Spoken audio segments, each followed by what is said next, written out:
Music for All is proud to sponsor Bandstand. At Music for All, we're about providing positively life-changing experiences. Join us with your marching band at Bands of America or with your concert ensemble at the Music for All National Festival. Students can audition for our honor ensembles or attend camp at the Music for All Summer Symposium, featuring the Sweetwater Director Academy, an amazing week of professional development for directors led by Dr. Nola Jones. Learn more at musicforall.org. Romeo Music is the leader in audio, video, music, and lighting technology for educators. With a combined nearly 200 years of experience, Romeo Music's subject matter experts understand the struggles that face teachers in today's music classrooms.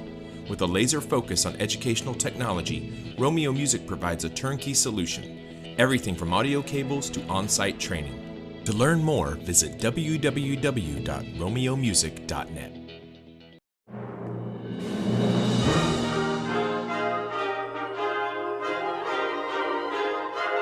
Hello, and welcome to Bandstand, the official podcast of the Tennessee Bandmasters Association.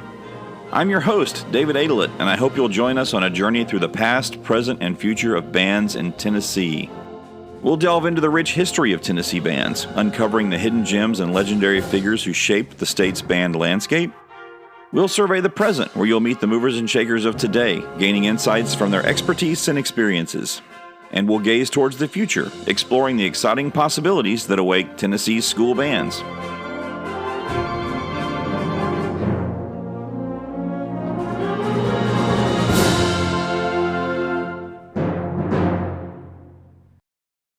Today's episode is about how band directors can get along better in their schools. We're joined by some folks that I've worked with closely in the past, most recently at Siegel High School, the principal Larry Creasy, Brenda Gregory, the choir director, and Greg Wyant, the athletic director. We're also joined by Darrin Joins, who I work with at Franklin High School and also at the central office in Williamson County Schools, where Darrin is the director of athletics. So, welcome everybody. Glad you're here. Can you all just take about 2 seconds and introduce yourselves? So, Mr. Creasy, let's start with you. Let's hear your quick 2-minute bio. Larry Creasy. I started as a teacher at Smyrna High School back in '95, and then I moved to Siegel Middle School for 1 year as a teacher. Then I got into administration, was Smyrna Middle for 2 years, and then 2 years at Siegel Middle. And then I had the privilege of opening Sturts Creek Middle School and was there for 8 years. And then I was fortunate enough to get the Siegel High School job, and this is my 10th year there. So that's 29 years that I've been doing this, all in Rutherford County. It's been a fast ride. Hard to believe 30 years has gone by, but we'll be starting 30 next year. Okay, Brenda? Well, this is my 43rd year teaching. Started out in Bedford County at Shelbyville Central High School and Harris Middle School. I was traveling back and forth and taught general music grades 6 through 8 at Harris in the morning, and then went to Shelbyville Central High School and did band and choir in the afternoon. After 2 years there in Bedford County, then I moved to Rutherford County and taught at Oakland High School for 19 years. Part of that time, I was assistant band director and choral director at the same time. And then around 12 years in, the choral program numbers were such that I was able to separate and do choir exclusively. Then I moved to Siegel High School in 2003 when the school opened, and I've been there ever since. And love the school, love the cooperative atmosphere. I know that's one of the things we're going to talk about tonight on this podcast. But yeah, that's sort of it in a nutshell there. Okay, Darrin? First of all, I'm happy to be a part of this tonight. David Adel, that's one of my favorite people ever. Loved working with him at Franklin High School for 3 years and then district level at Williamson County for a couple of years as well. So this is going to be fun. Started out actually in the banking industry. Worked in the banking industry for a few years and got my degree in marketing. That's my undergraduate degree at the University of Kentucky. Decided to go back and get certified to teach and get my administration license. Taught at Beach High School for 20 years, 19 of those years teaching marketing, also involved with DECA, I think most of the folks, especially at Beach, since I was there so long, would tell you, yeah, he's great. Did a great job there teaching marketing. I think he coached basketball too. I mean, I think I was probably known for being part of that DECA program as anything. I was proud to teach with 2 former students. We had a 3-teacher program at Beach High School, so that was kind of fun. Coached basketball there, boys basketball head coach for 16 years. From there, went to Franklin High School, again, taught marketing there and coached boys basketball for 3 years. And now I'm in my 5th year as district athletic director for Williamson County Schools. That basically means that I oversee the athletic directors and athletic programs at the 9 high schools and 12 middle schools. Okay, Greg Wyant. Yeah, thanks, David, for having me on here. This is quite an honor. I've been in athletics for 33 years. 32 of those have been in Rutherford County. I was assistant football coach at Riverdale, Macon County High School, Smyrna, and then in 2008 I came to Siegel High School. Eventually, in 2010, I was named the head coach for the football program, and then was athletic director. And I've been athletic director there for 14 years. And the last 6 of them have been full-time athletic director. Everybody's got a good story here. I love it. Okay, Mr. Creasy, let's start with you a little bit. Yes, sir. I'd like to talk about, let's go top down on this. So establishing a school culture, how do you create a culture that promotes cooperation? Well, as I took the job at Siegel High School in 2014, I'd heard so many things that it was not a very cooperative group. And so going in, I knew that was going to be one of the number one things that had to be established. And so the theme going in is we are one, because I'd heard, like I said, many stories about how that band didn't get along with athletics, athletics didn't get along with band. So main thing we had to establish was getting everyone on the same page and pulling the cart in the same direction. And I feel like we've done that, and it's been because we've hired some great people. I can't take credit for it. You got to start with hiring great people and knowing what your my thoughts were as far as my beliefs, and wanting everyone to be one. And I want our athletic culture to be great. I want our arts culture to be great.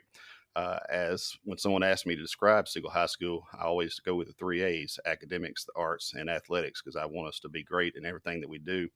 And for the most part, I think we do a great job with that. We're never going to be a perfect school. No one ever will. But I do believe we've made great strides in getting that culture established.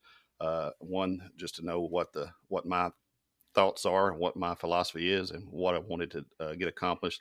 And when you got great people like Brenda, Gregory, and Greg White sitting there, and then when I hired this great band director 2 years ago or 3 years ago, and I only had him for 2 years, but when you got great people like that, it really makes things easier to do that. So I take pride in knowing that I think we are all on one team. I think our coaches respect our arts department. I think our arts department respects our coaches, and that's been one of the major things when we come to Siegel that we want to get accomplished.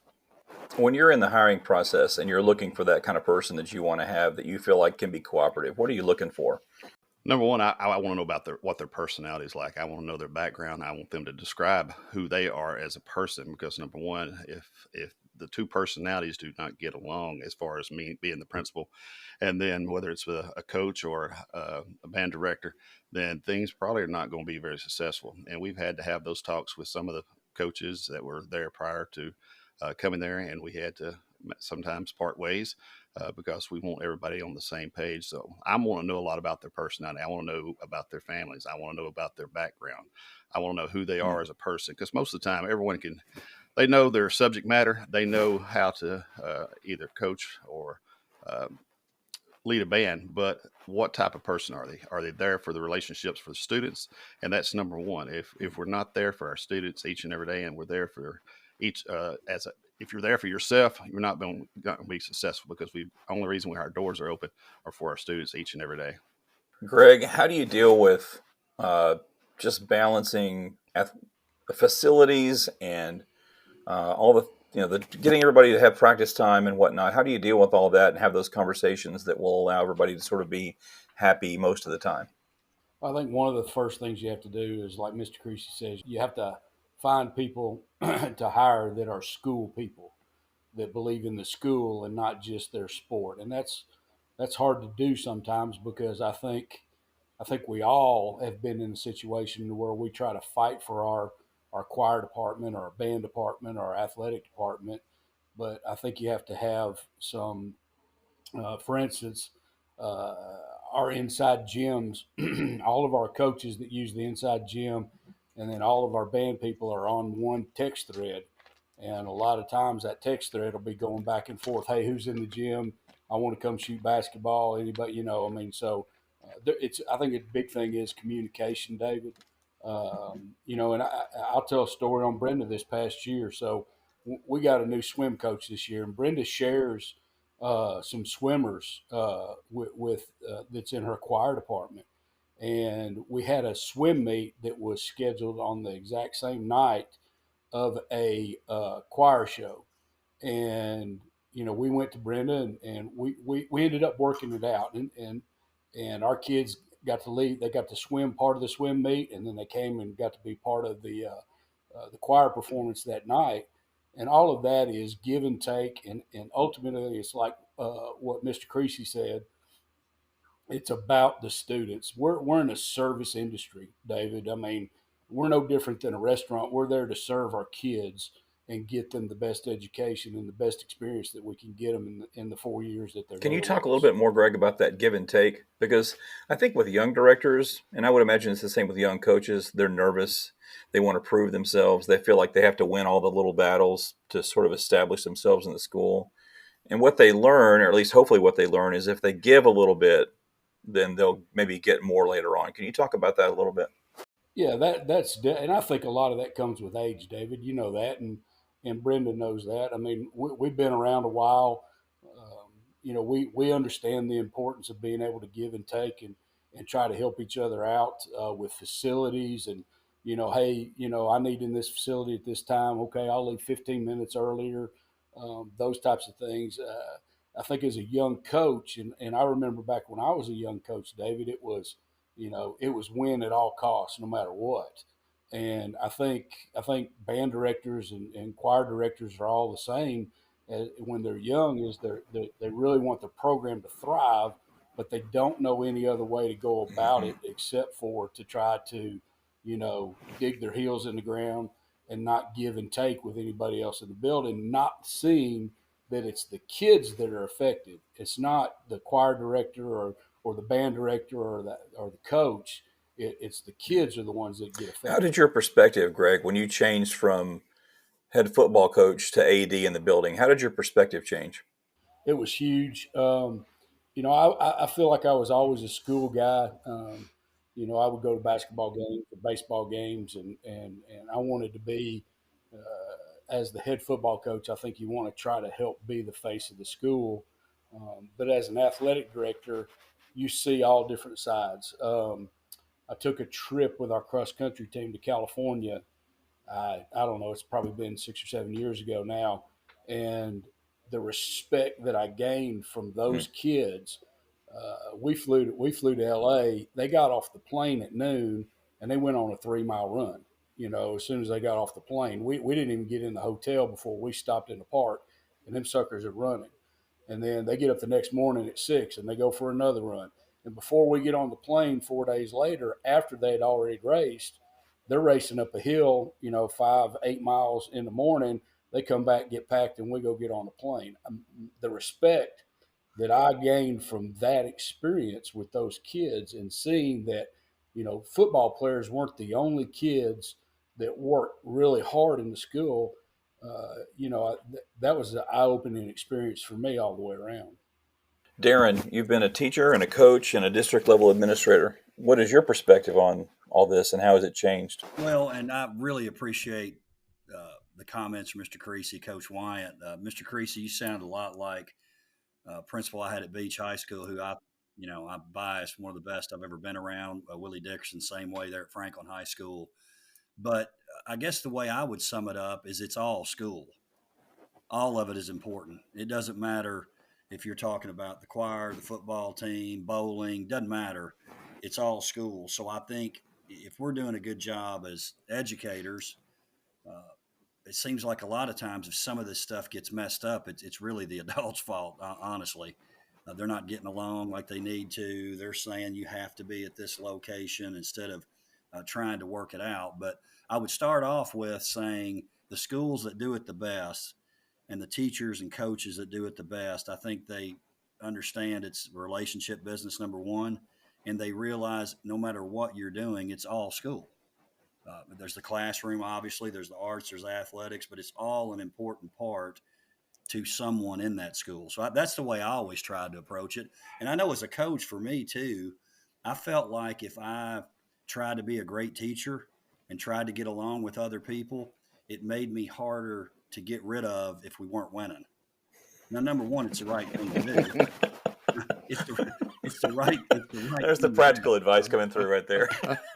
It's the right thing to do, but it doesn't hurt if you're going through some tougher times, so to speak. So I don't know if that makes sense, but I always viewed it as that, whether I was in a building or even in my job now. Yeah, my wife worked in the corporate world for a long time, and she used to talk about you could be really good at your job, you could be a really nice person, and you can keep your job with either one of those things. But if you're not good at your job and you're not a nice person, you're gone. So good advice maybe for teachers too. Okay, so Brenda, we've talked about this a lot because we did a professional development session on this about a year ago at the TMEA conference, which I enjoyed that very much. That was a lot of fun. On the art side, instead of athletics, what is your perspective on this? Well, I think a lot of times we as arts teachers, although we're supposed to be a team, we compete against each other. And I know that for instrumentalists and vocalists, a lot of times directors will think, well, we're trying to recruit the same kids, and so we view ourselves as competitors. When in actuality, if we join together and try to encourage those kids to do multiple arts, both programs end up being stronger as a result. And I think Siegel is a wonderful example of that very philosophy.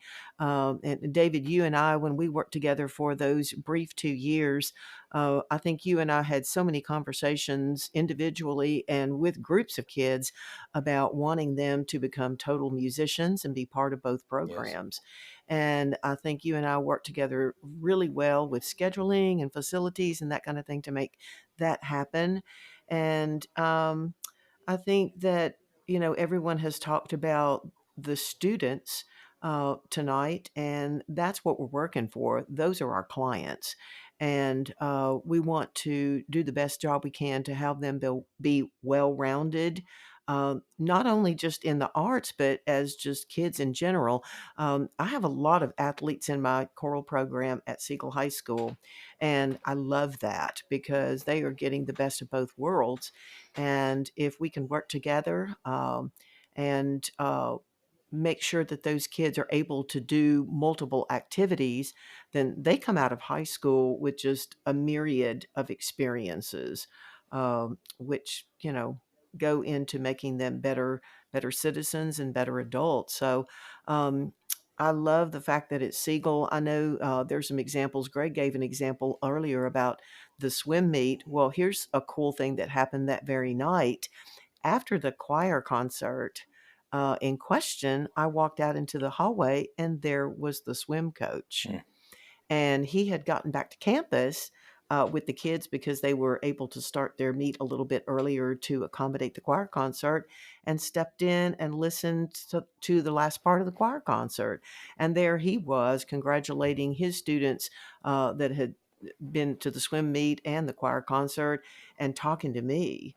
So that's a great example of the cooperative spirit that we have at Siegel High School. And kids see that too. Students see that and pick up on that. And then when they see the choir director talking to the swim coach, then that changes their perspective on how they fit into the school as well. It really does. And it also tells them that every adult in the building is working on their behalf and not just being competitive with one another. So that was a pretty cool moment because the swim kids were standing there and watching us converse and relate and that kind of thing. And I think it just does so much for their morale and the morale of the entire school. I was just going to say, just another example of cooperation taking place. This past year, we put turf on the field.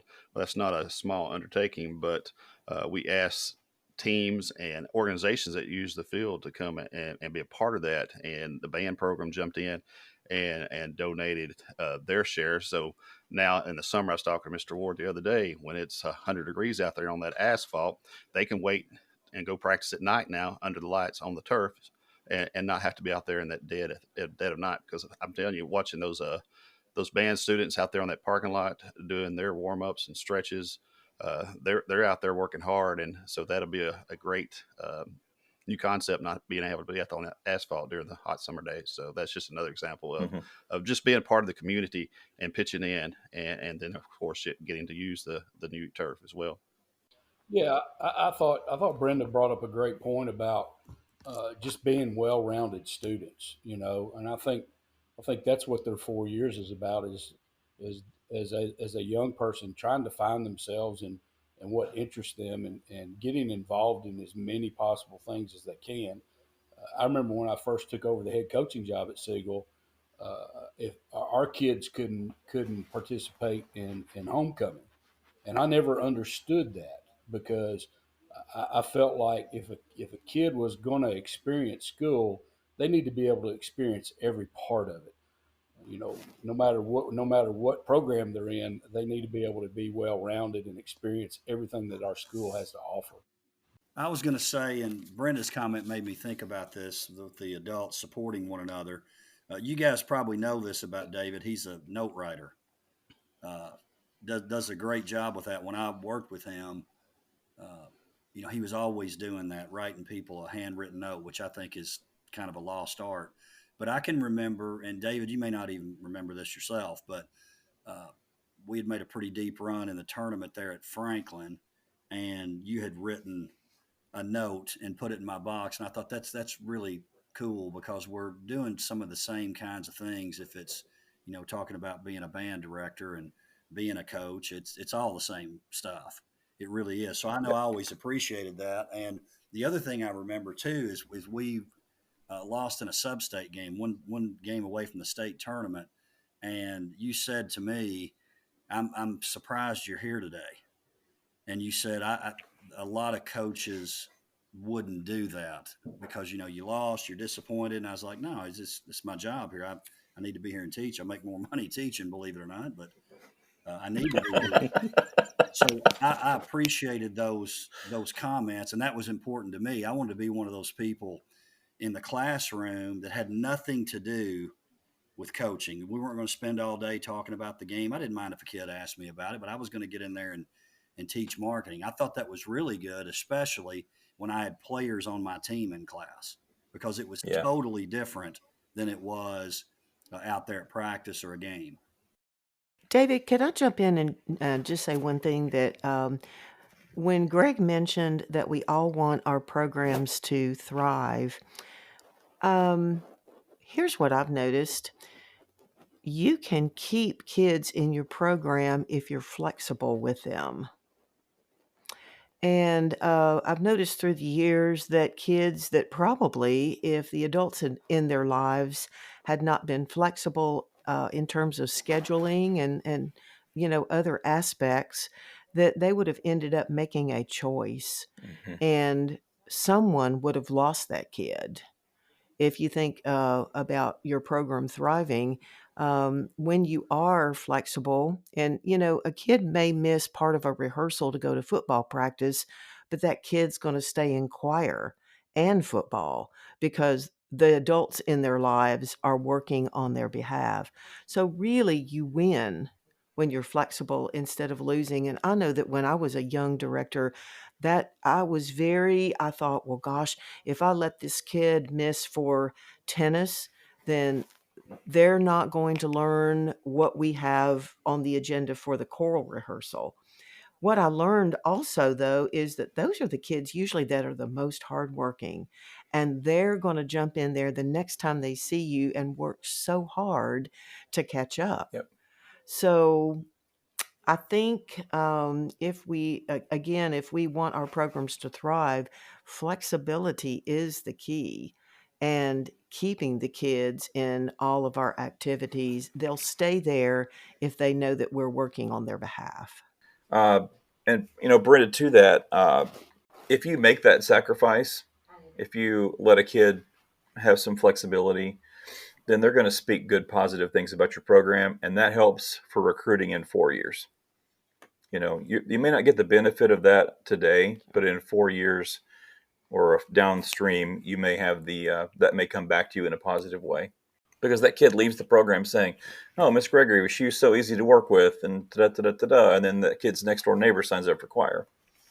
There's so many downstream effects that people miss when they are just sort of trying to win those little battles all the time. I think something that helped me, David, in that respect was, I think one of the best things that can happen to a young coach uh, is what happened to me when I started. My first year, we were 3-21, and that was actually a gift, because I think when you first start, especially, you think, "Oh, I'm the coach, so obviously we're going to have a great team." I think you believe that, and I know Coach Wyant knows him. The reputation at Beach High School when I took the job as the basketball coach was, it wasn't maybe a real serious program, wasn't real competitive, and we had a great football program. Roger Holmes was the coach, and Coach Holmes, which was not true, by the way, had the reputation of, they're only going to play football, they're not going to play other sports. I found that to be quite the opposite. I think what happened was that maybe in his own, he told me this at one time, and he said, in my own strange way, if a guy was playing in another program and they weren't working as hard as we were, I really didn't like that, because I thought maybe they'll go the easy route and play another varsity sport, or when they're on that sport, that they're not going to maybe work as hard as we do. So we had a great relationship. So I think I would have naturally done that, but I think it made me be that kind of person. And I think I also looked at other programs in the school, especially ones that struggled, and I wanted to naturally maybe lift them up. So 3-21 is one of the great gifts I received. And I wouldn't want to do that multiple years, but that first year was great. But you're a school guy, so it worked out for you. You know, Darrin's right. What you don't want your kids to do, and I'm sure it's the same way in band and choir as it is in athletics. You don't want them to go to another area of the school and not get work done. Now, same thing with two sport athletes, David. If I got a kid that's playing football and basketball, I'm great with that, as long as they're going to basketball and they're competing. I remember we had a problem with a couple of coaches that, one of them was upset that kid wasn't coming to their practice, and he was still in another season. And I told the coach, I said, it was, it's not like he's going home and eating bonbons and watching the cable TV. I mean, he's out working and competing. So you can't you got to be careful. You don't want to cut your nose off to spite your face. I was just going to talk about my days at Smyrna High School. Shannon Williams, she passed away about 5 years ago, one of my great friends, but she ran this program where some of the best football players and athletes to ever come through Smyrna High School was part of her theater and her musicals. Luke Powell is one that comes to mind. Sonny Gray just signed, of course, with the St. Louis Cardinals. So we're pretty excited about that, aren't we, a lot? So it's just, I saw that as an example my days back in Smyrna, and when I got to Siegel, it wasn't as much as that, but as we said earlier, it's taken, and when you got good people and everybody's pulling in the same direction, we're seeing that come to fruition there. I'll tell you a funny story, David. When Mr. Creasy first got the job, for 2 years I heard teachers complaining about the discipline in our school. We got no discipline. We got no discipline. Well, teacher pops up in my office and says, "Man, what are we going to do? He's going to crack down on everybody. We're not going to have, we can't have black anymore because Mr. Creasy's all about school colors." And I told her, I was like, "Look, my suggestion would be to grab a boat oar and start rowing in the same direction if you want to get on board, And Mr. Creasy was right. When he first got there, and when I first got there, our school was very cliquish. And, it was this program against another program against another sport. It was horrible. And I think over the last 10 years that Mr. Creasy's done a great job of hiring the people that are in our school that are school people. And not just that. He practices what he preaches. He tells our coaches, if I hear you talking to another kid that they can't play this sport, I'm going to fire you immediately. And I think that's what it takes. It takes a leader at the top to set that example. And I think he's done a great job of that. I was going to talk a little bit about dual arts. David,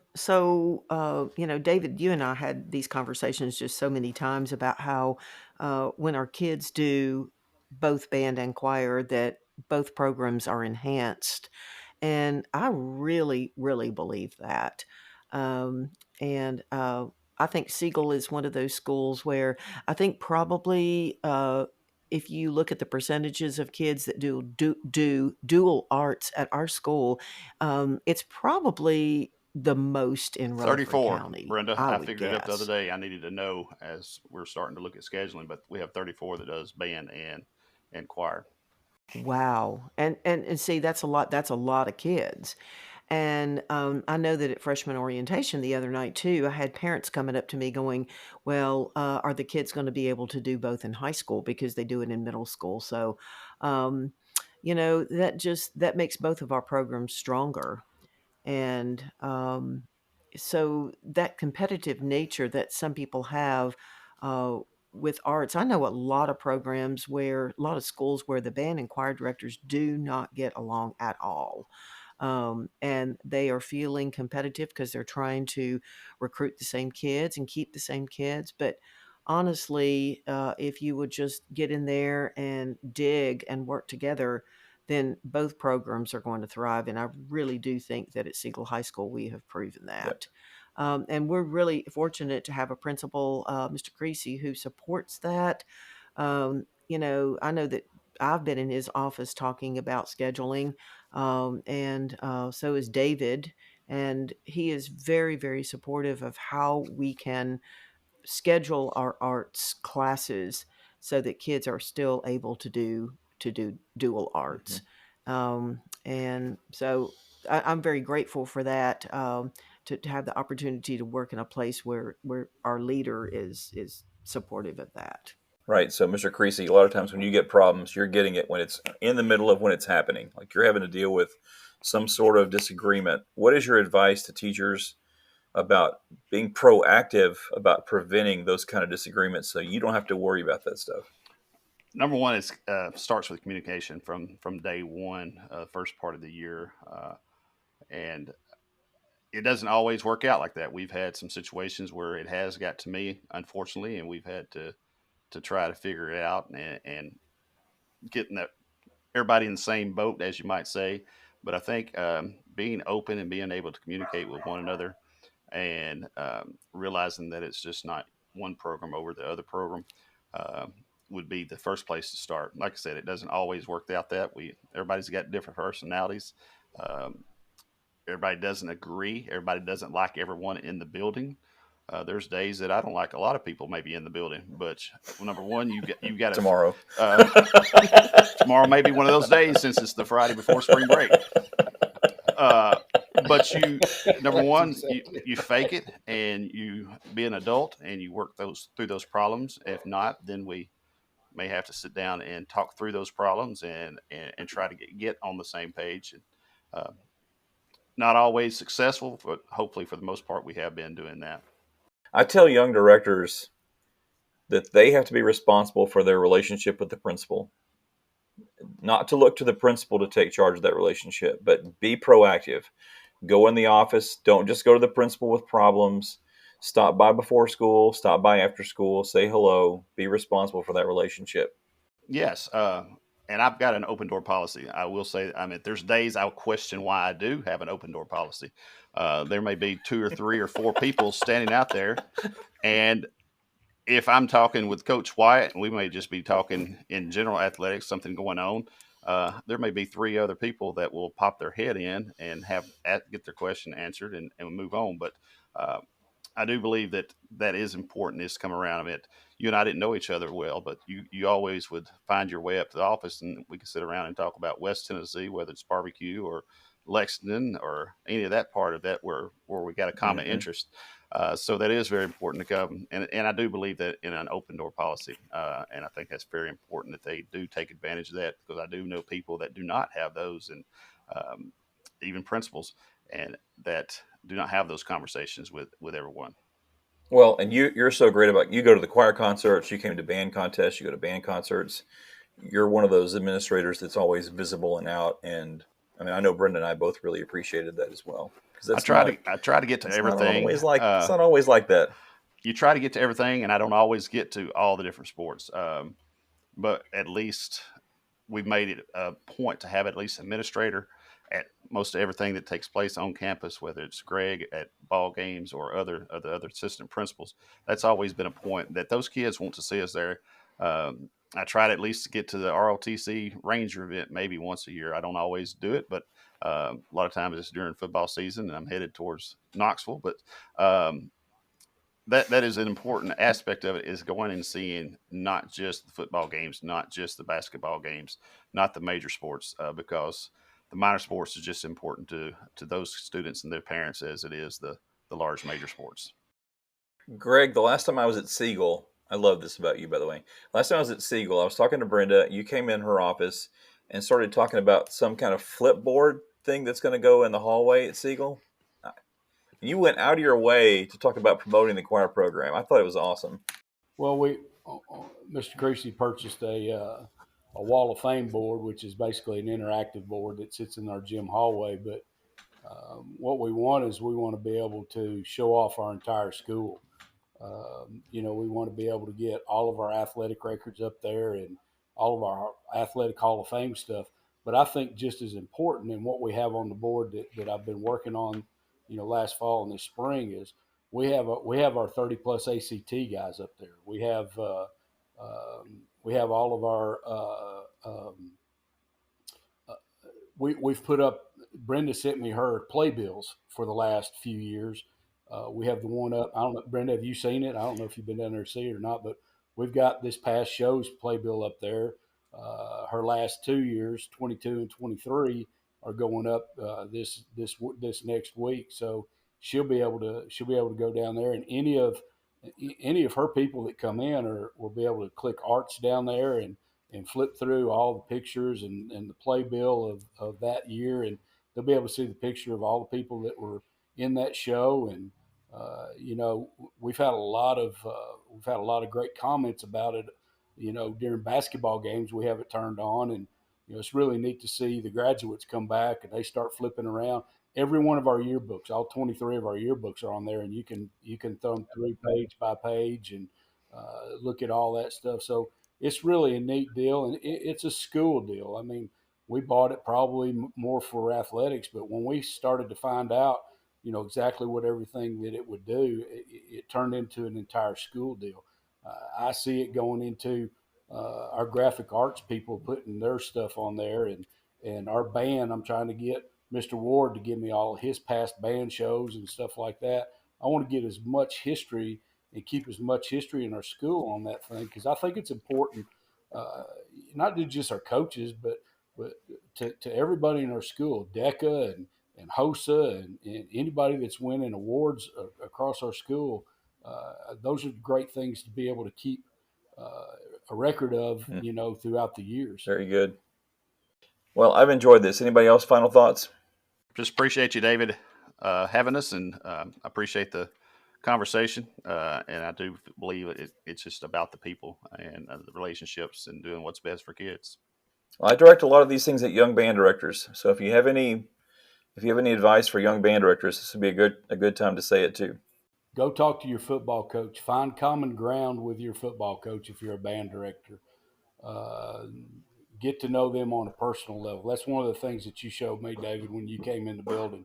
We found common ground. You're a football guy. You're a sports guy. That was common ground that we found to really build our relationship off of. And if you're even a coach out there listening, I would say go sit down and talk to your band director. Some of the greatest conversations I've had are with my band directors over the last 4 years, and just being able to walk in and talk to them. Same thing with Brenda. I enjoy going and talking to Brenda and hearing about her shows, or her sitting next to the pool all summer long, or whatever it may be.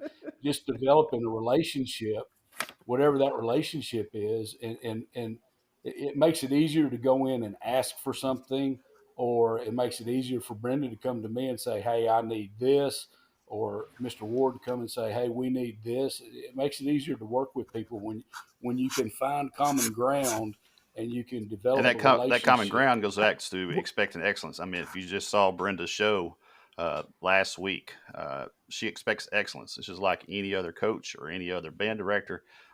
If you're expecting that excellence, it's excellence whether it's on the stage or excellence on the athletic field. That's what's important, having those high expectations. And I feel like all of our coaches and choir leader directors and band directors have always had that, and I appreciate that. One of the things, when I've had student teachers, I tell them you have to get out of your room. Mhm. I think a lot of Yes. times arts people, I don't know that coaches are like this, but I feel like that music people are like this, that we sort of cocoon ourselves in our classrooms and we're so focused on what we're doing. But one of the things that I would always do is take my student teachers down to the lunch table with the faculty and have them sit there with the faculty at lunch and eat lunch and get to know various teachers in the school and just like Greg said, find some common ground. So, any young teachers, music teachers that are listening, I would say get out of your room and go and visit people, whether it be your principals, your assistant principals, the people up in the office who run the office. Um, Go to lunch. It's so easy just to have your little mini fridge in your office and grab your lunch and sit there and work while you're eating. But if you use that opportunity to head to the cafeteria and sit at the faculty lunch table, you'll get to know some really, really cool Mhm. teachers at your school. And then when you need to talk to one of those teachers about maybe a conflict, you will have that relationship established already and it won't be a big deal. And it will make you, young teachers, young directors, feel more a part of the community. So please get out of your office, get out of your classroom, get out there and get to know the other faculty members at your school. That's so important. Mhm. I was just going to say, building off that, that just goes for young music teachers, young band teachers, young coaches. Don't stay in your office or your field house, or like she said, your office. Get out and get to know not just the adults, but the kids as well. Because they're your Mhm. lifeline. You've got to get out and recruit for your program and get to be that. I've had coaches that they may have known their X's and O's, but they were not a very good school person. They didn't try to get to know the adults in the building and then also the other students. Then that wasn't a successful fit for us. And we've had to make changes because of that. So it is important to be a great school person. And just like Darrin said earlier, that plays a heavy load if that season's couple seasons don't go well. But if they're a great school person is doing what's right for kids, you can get past the wins and losses. Don't be scared to ask questions. I think young teachers and young educators are scared to ask questions, and that's one of the things I really appreciate Darrin. I know I can pick up the phone and I can call him, and if he doesn't answer, I know he's going to call me back within the day, and I'm going to be able to ask him a question, and especially as an older educator, I want to do I want, especially in the coaching profession, I want to bring along young people the best that we can, because you guys have been in it long enough now. We're struggling to get good quality people in our schools now. And we got to do the best that we can to try to Yep. mentor them and make them better. I would say, I love, because everybody has been talking about excellence, and I would say seek out. Uh, I know schools give mentors, but I would say sort of create your own. Uh, I always liked, as a person in school, to be around people who were doing well, whether that be a person who's teaching AP history, a person who's involved in the arts. It could be a fellow coach. I think you can learn a lot from people who do things well, whether they have been around a long time, whether they're new to the school, just someone that's achieving at a high level. I think it's always good to pick their brain and just be around them and see what that's about. I would also say this, contrary to what some people might think with music that's played in the gym, most basketball coaches love it when there is a pep band in the gym from time to time. I know we did that at Franklin High School. I love that, that you guys did it. And I know, Mr. Aylett, you sort of gave that to your assistant. It wasn't always you, but that was a chance for that assistant to maybe take leadership of that group and made them maybe a better leader. So I think as a band director, if you're in a 2-person program, it's kind of like a coach that has a JV coach. They can take that on, and I think they appreciate that. It gives them a chance to be in charge, so to speak. Well, I can't thank you all enough for being on. This is going to be, I think, really beneficial for young teachers, and hopefully we'll create some young teachers that are good at getting along in the schools and make coaches and principals' lives easier too. And I appreciate you being on. Thank you very much for being on. Thank you. This was Thank fun. you. Thank you, David. Thank you, David. Don't be a stranger now. Come by. Thanks for listening to Bandstand. If you have topic suggestions or need to get in touch with us, email us at tbabandstandpodcast@gmail.com. Your input is important to us, and if you have a topic you'd like us to discuss about the past, present, or future of Tennessee bands, please let us know. Again, that email is tbabandstandpodcast@gmail.com. Right now we're broadcasting on Spotify and YouTube, so please subscribe, review, and rate. Box 5, please. And more importantly, share this podcast with your friends. See you next week.